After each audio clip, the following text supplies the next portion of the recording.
2021 সালের বিধানসভা নির্বাচনে তৃণমূলের অন্যতম বড় প্রতিশ্রুতি ছিল লক্ষ্মীর ভাণ্ডার।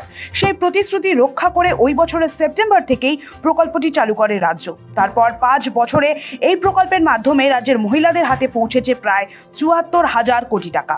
চলতি 2025-26 অর্থবর্ষে লক্ষ্মীর ভাণ্ডারের জন্য বাজেটে বরাদ্দ ছিল 27,000 কোটি টাকা, যা থেকেই স্পষ্ট এই প্রকল্পকে কতটা গুরুত্ব দিচ্ছে নবান্ন। 2025 সালের রাজ্য বাজেটে লক্ষ্মীর ভাণ্ডারের ভাতা অপরিবর্তিত রাখা হয়েছিল। তার আগের বছর অর্থাৎ 2024 সালে লোকসভা ভোটের ঠিক আগে ভাতা বাড়ানো হয়।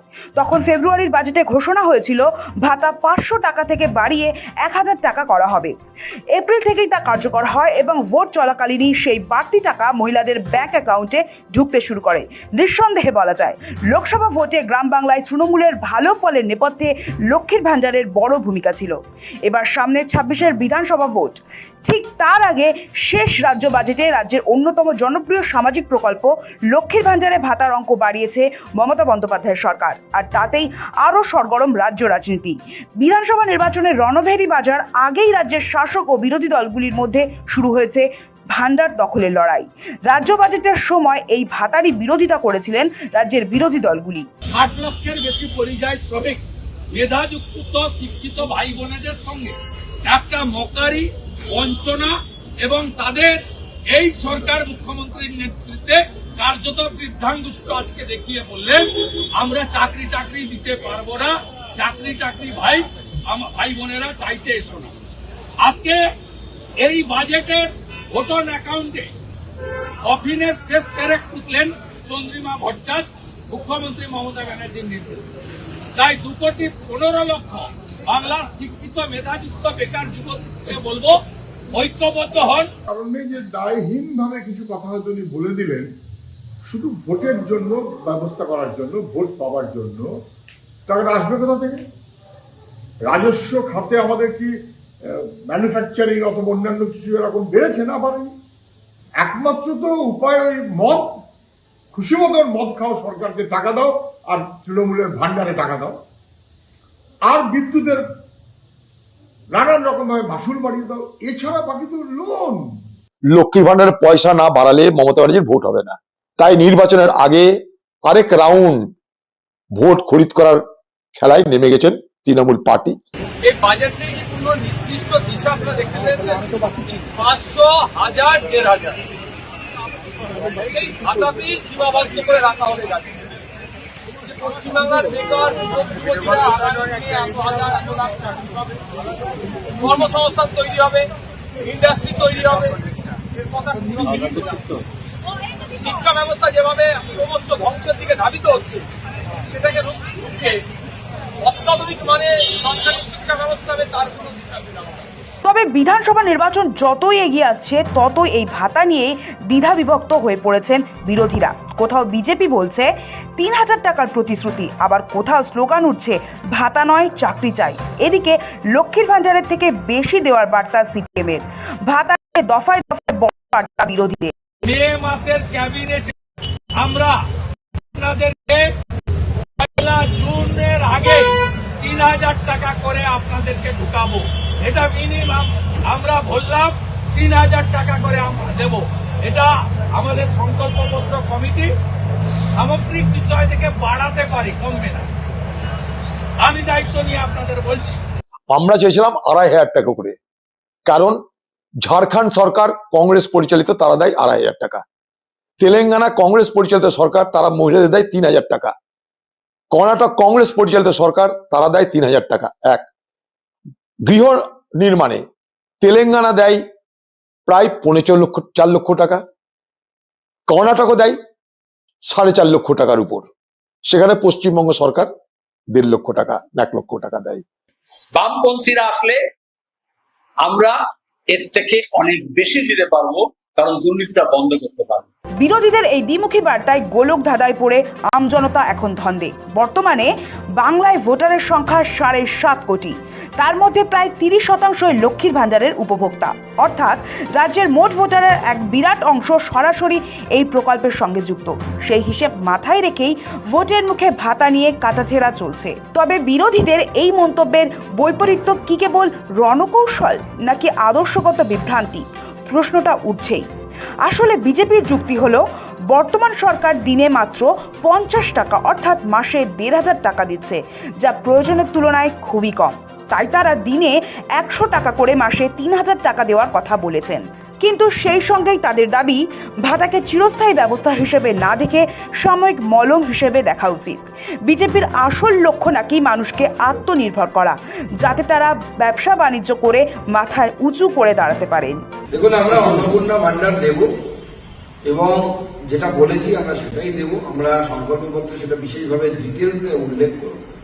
কিন্তু এটা ঠিক, দান খয়রাতি করতে গেলে ভরারও ব্যবস্থা করতে হয়। শুধু ইনকামিং আউটগোয়িং হবে, ইনকামিং হবে না, তাহলে আপনার ভাড়া শূন্য হয়ে যাবে এবং আপনি ঋণগ্রস্ত হবেন, যেটা পশ্চিমবঙ্গে রয়েছে। পশ্চিমবঙ্গ এখন 6 লক্ষ কোটি টাকারও বেশি ঋণ নিয়ে বসে আছে, যে পরিমাণ ঋণে শ্রীলঙ্কার সরকার কোলাপস করে গেছিল, সরকার পড়ে গেছিল। ভারতীয় জনতা পার্টি শিল্পায়ন থেকে শুরু করে আর্নিং এর যে জায়গাগুলো আছে, যেমন আমি উদাহরণ দিচ্ছি, এখন পশ্চিমবঙ্গের বেশ কয়েকটি খনি আছে যা চালু করার চেষ্টাই পশ্চিমবঙ্গ সরকার করছিল। চালু করলে পরে প্রতিদিন 5 কোটি টাকা রেভিনিউ পেতে পশ্চিমবঙ্গ সরকার। একটা খনি আমি হিসেবে দিচ্ছি, প্রতিদিন 5 কোটি টাকা রেভিনিউ। সে রেভিনিউ লস হচ্ছে। ওনাদের ধান দেওয়াটাকে যত টাইট দিয়ে যিনি খুলতে চান বা যিনি ওটাকে ব্যবহার করতে চান ব্যবসায়িক স্বার্থে, তার কাছ থেকে কিছু পয়সা জোগাড় করা। ভারতীয় জনতা পার্টি এলে এটা হবে না, রেভিনিউ আসবে এবং সেখান থেকে আমরা রাজ্যের অর্থনৈতিক অবস্থা উন্নতি করব। তার সাথে আমাদের লক্ষ্মীর ভান্ডার থেকে শুরু করে এই যে অন্নপূর্ণা, আমাদের লক্ষ্মীর ভান্ডারের নাম যে আমরা যাকে অন্নপূর্ণা ভান্ডারটা দিয়েছি, সেটা চালু করে যুবসাথী থেকে শুরু করে সমস্ত কিছু আমরা কন্টিনিউ করব। কত টাকা পায় মধ্যপ্রদেশের মেয়েরা 18 বছর বয়স হয়ে গেলে? আর পশ্চিমবঙ্গে কত টাকা পাচ্ছে পশ্চিমবঙ্গের মহিলারা? এই ধরনের মহিলাদের সম্পর্কে যারা উক্তি করেন যে মমতা বন্দ্যোপাধ্যায় 1200 টাকা পাচ্ছেন, মহিলাদের ভোট মমতা দিকে, সেরকম হবে না। বিজেপি ক্ষমতায় এলে যে টাকা মুখ্যমন্ত্রী আজকে দিচ্ছেন লক্ষ্মীশ্রীর মধ্যে দিয়ে, আমরা অন্নপূর্ণা যোজনায় এর দ্বিগুণ টাকা, 1 টাকা বেশি হলেও তার থেকে পশ্চিমবঙ্গের মহিলারা পাবেন। তবে রাজনৈতিক বিশ্লেষকদের মতে বিজেপি আসলে ধরি মাছ নাছুই পানির নীতিতে এগোচ্ছে। একদিকে মমতা বন্দ্যোপাধ্যায় যা বলেন তা করে দেখান, এই বিশ্বাস বাংলার মানুষের মনে গেঁথে গিয়েছে। ফলে লক্ষ্মীর ভান্ডারের সরাসরি বিরোধিতা করার সাহস পদ্ম শিবিরের নেই, তাই তারা নাম বদলে আরও বেশি টাকার লোভ দেখাচ্ছেন। এদিকে পিছিয়ে নেই সিপিএমও। তৃণমূলের লক্ষ্মীর ভান্ডার প্রকল্পকে কার্যত বিদ্রূপ করে তিনি একে মন ভোলানো কৌশল এবং দুর্নীতির ক্ষুদ্র জরিমানা বলে কটাক্ষ করেছেন সিপিএম এর রাজ্য সম্পাদক মোহাম্মদ সেলিম। সেই সঙ্গেই সেলিমের দাবি, বামেরা ক্ষমতায় এলে মহিলাদের এর চেয়ে ঢের বেশি টাকা দেওয়া সম্ভব। এমনকি এবার প্রার্থী তালিকায় গতবারের তুলনায় মহিলাদের সংখ্যা অনেক বেশি থাকবে বলে জানিয়েছেন সেলিম। নির্বাচন যেহেতু পার হতে হবে, যেন বিজেপি হোক বা তৃণমূল হোক, কোথাও লাডলি বায়না